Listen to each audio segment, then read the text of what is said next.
Morning, Agri-Farmers. Welcome back na po ulit sa ating munting channel. Share ko lang sa inyo itong bibi ampalaya ko na Galaxy Max F1. Ito sa pangalawang area natin. Medyo naantala yung tubo, Agri-Farmers.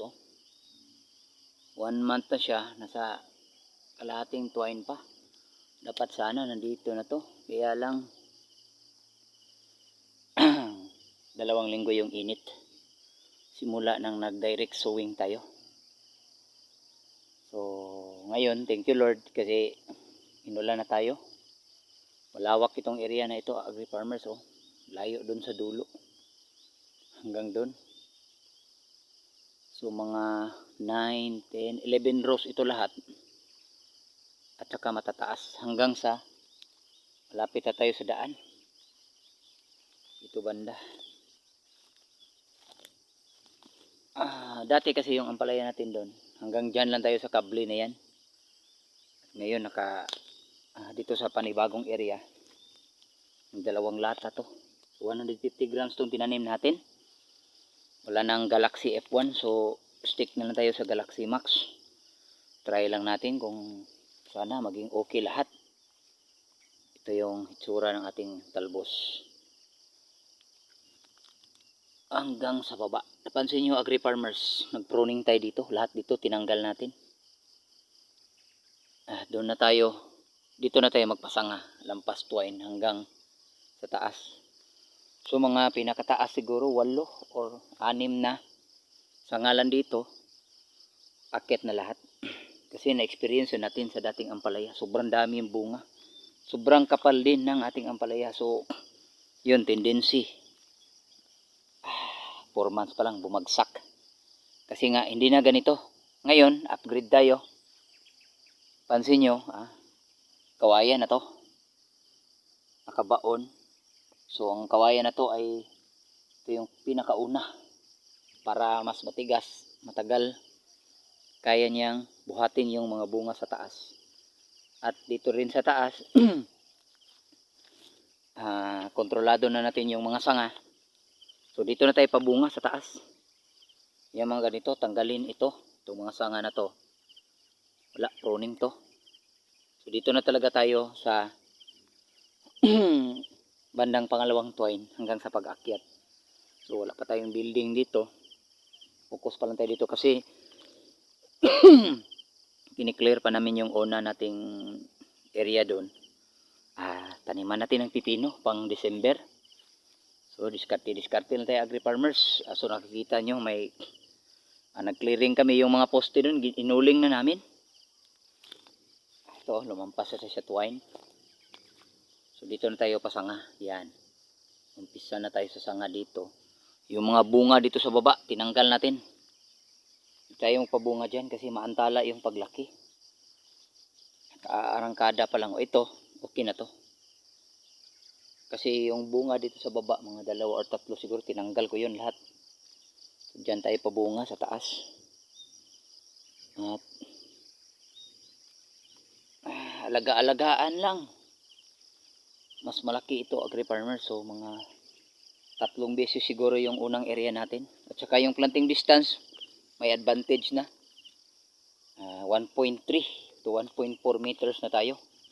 Hindi na yung 1 meter na ano natin. So ito yung gitna. Yun, gumawa tayo ng daan. Dito tayo dadaan hanggang doon. Kasi may usbo ito. So ito yung dati sa Cavendish. Dito tayo dadaan.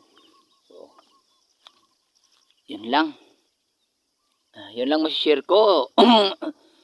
Based lang ito sa experience ko. So bumagsak yung ampalaya natin una dahil sa main reason doon sa poste. Kasi alam nyo naman, kahoy lang yung poste natin doon. So naging ganito siya.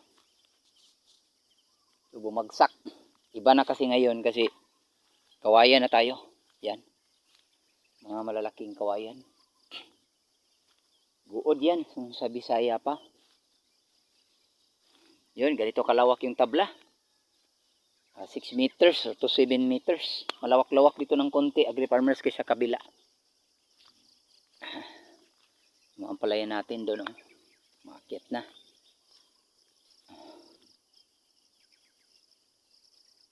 So mga next week siguro, nandito na to sa taas lahat.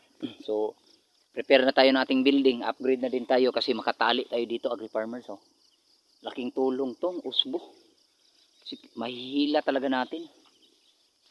Mahihigpitan natin yung ating building toy na yung maliliit at saka malalaki. At upgrade na rin tayo, meron tayo dito banda. Pag nag-lock na tayo dito, hanggang doon, every poste, para sa kanyang parang bubong, ang gagawin natin ay alambre, twine, alambre, twine, alambre, twine. So alternate. Anuhin natin. To agri-farmers, oh, hindi natin na-prune, oh. Kasi sa daming trabaho, dami na palang sanga nito. Ipuprontong mga ganito. Mamaya na siguro, guntingin natin yan kasi matitigas na. O itong bunga, oh. Yan, tanggalin natin to. Hindi natin prepared magpabunga dito. So dito tayo talaga, magpabunga na tayo dito banda sa pangalawa. Tsaka sanga lahat. Mga sangang ganyan, tanggalin natin yan. Ito maliliit pa to, pwede pa to.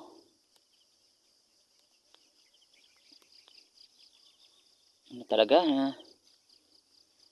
kailangan talaga nating ka-experience muna ng mga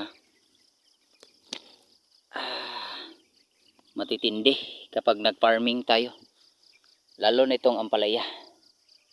Ito okay na yan. So malapit na siya dito sa taas. So ipiprepare na natin yung building natin sa taas. So yun lang masishare ko sa inyo, agri-farmers. Yan. Si ampalaya ay may kita talaga. Kaya lang yung mga variables kailangan mong mapagdaanan na mga maraming tendency na mag-failure ka. So sa atin, kung nakuha tayo ng 24 harvest doon bago bumagsak, kasi yung pagpagsak niya nakakuha pa kami ng 200 plus kilos. Ito, daming sanga. Hindi ko ito napansin. Ito lang talaga yung ma-share ko sa inyo kasi na-experience ko na talaga. So siguro sa mga hindi pa subaybay sa ating maliit na channel, kita nyo naman siguro yung sa previous videos natin na napakakapal talaga nating ampalaya kasi 1 foot below the ground, dun tayo nagpasanga. So tendency 16 to 20 na sanga nakarating dun sa taas. So nung nagsanga na rin siya, napakabigat na. Totoo, maraming magbunga. Naka-production tayo nun, umabot tayo ng malapit na tayo sa 400 kilos sa ating 500 na puno. Hindi yun nakarating ng 500 kasi may mortality sa mga 400 plus. At umabot tayo sa malapit tayo sa 400, kaya lang yun bumagsak. So ito lesson unlearned to. Ito kasali pa rin ito dati sa area. Itong isang block. So dinagdag natin sa ating ampalaya. Hanggang doon, dalawang block na lang yung ating ito banda sa pipino. O ito yun. Dito yun yung bumagsak. O kita nyo naman, mga malalaki na yung ayan yung puno ng ating ampalaya. Yung pinutol natin. Malaki na yan. Hanggang doon. So meron pang buhay. Tingnan natin. Kasi nung bumigay na siya, pinatay ko na yung puno. Kasi ito yung bed. Marami pa yung abono. So tanim tayo ng pipino. Pang madalian. Pang December. Yun may buhay pa. Ay, ano pa pala dito? Hindi pa itong naputol. Ito. Mga malalaki yan. Yan yan yung puno nating ampalaya. Meron pa bunga doon. Kaya lang tinusok ng fruit fly. Itong black na to, kailangan pa itong putulin. So taniman natin ng pipino. 2 lata. At hanggang doon lang muna Agri Farmers. Kung bago pa lang kayo sa ating maliit na channel, paki-subscribe naman din po at saka paki-share para marami tayong matutulungan ng mga ampalay farmers or kahit anong farmers diyan. Ito nga pala yung ating siling labuyo. Yun, may bunga na. Saka dito may hinog na. F2 lang ito Agri Farmers ha. Yan, siling labuyo yan oh. May mga bunga sa taas. Kabubunga pa lang niya. Di pa talaga umarangkada. Kaunti lang to. Trial. So hanggang doon lang muna Agri Farmers. Maraming salamat.